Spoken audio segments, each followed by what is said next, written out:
And today is your last chance to vote early in Michigan. The Secretary of State, Jocelyn Benson, is reporting that 1 million voters have already cast their ballots. We have our Elena Cugino outside an early voting site in Grand Rapids with the latest turnout numbers. Good morning, Elena.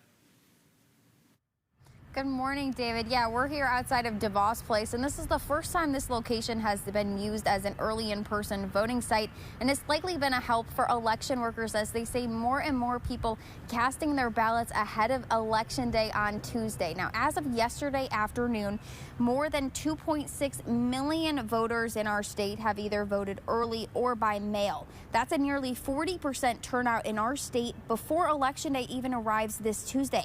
Now, the Secretary of State posted some turnout stats online yesterday, noting that 1.9 million absentee ballots have been returned. That's about 80% of those requested.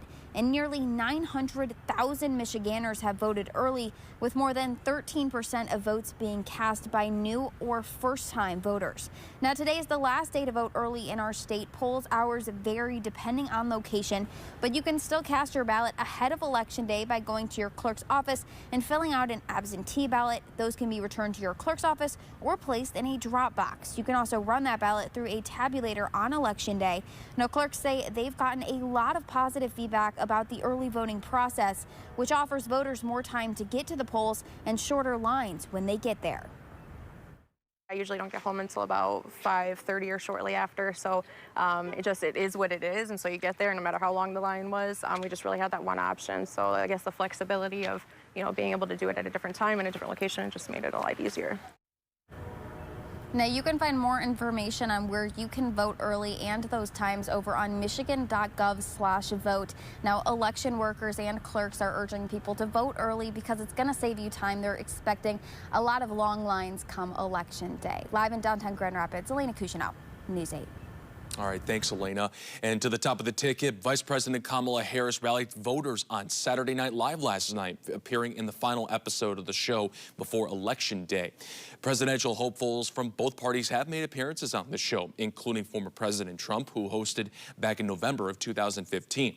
There's no word on whether he was invited this election cycle, though. Now, with the election just 2 days away, Michigan will have several campaign events today. Gwen Walz, the wife of the Democratic vice presidential candidate Tim Walz, will also attend Mass in Grand Rapids. And the vice president will be in Detroit at Michigan State University in East Lansing as well.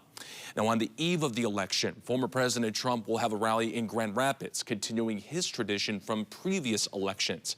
His running mate, J.D. Vance, will rally in Flint earlier in the day.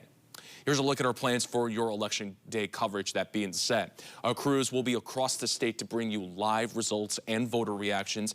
And you can also keep tabs on the results at woodtv.com, where they will be updated in real time, 8 o'clock Tuesday night onward.